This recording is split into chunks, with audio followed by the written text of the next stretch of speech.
One part is in the US, the other part is entirely in Mexico. So you find like this side of Mexico, the same people, same culture, same blood and everything, but they are suffering in poverty perpetually. The other side in the US, these people are living in prosperity. You know, their system is working, life is good. So they're trying to analyze what is it that distinguishes the two sides. These are same people.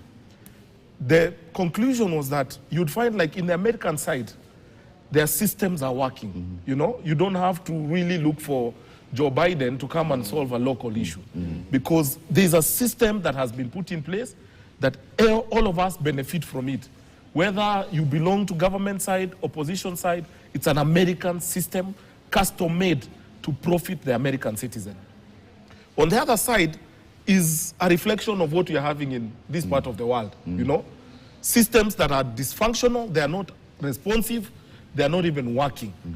And I think, to respond to your question, the people who created the 2010 Constitution, or rather the drafters of the 2010 Constitution, had envisioned a country with systems functioning.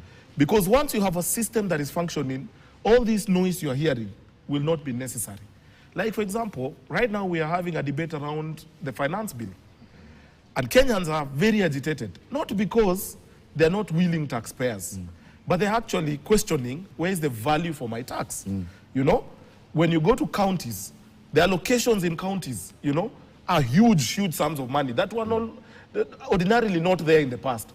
I mean, on average, the least a country is receiving is over $1 billion. In the previous dispensation, counties were barely getting even 100, 200 million. So why is it that even with this additional allocation, we are still not getting it right? And that's why I'm saying the debate, one man, one shilling, one vote. First of all, I feel like it disadvantages people like children. You know, children don't have votes. So where does that place them in this discussion?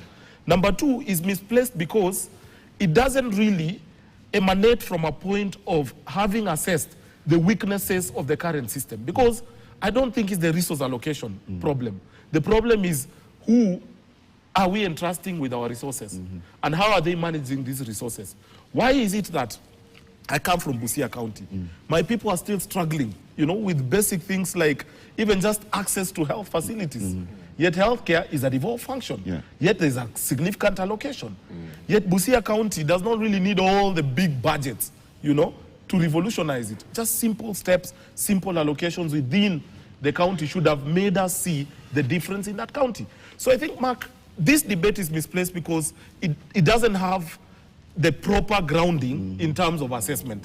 We are debating something from an emotive point of view. We are responding to a political narrative that is supposed to benefit individuals, not even the community. Because I can tell you, if you go to central Kenya, you know, you remember some of the people fronting these discussions are the owners of the shareholding discussion, you know. They said this is a government of shareholding. And that means that the central Kenya ideally are actually getting bigger shares. You've had somebody like Moses Kuria, even just awakening the consciousness of the central people, asking them, how is it that we are complaining when, if we are talking about even just allocation, who is the chairman of budget? Is from central Kenya. Who is the chairman of finance? From central Kenya. So that's what I'm saying. I think Kenyans, we just must allow ourselves to be a bit more careful, falling into the trap of political narratives that are not sound to benefit you and me. Well, Bwana Samba, we need to take a break. And on that note, we are going to come back on the issue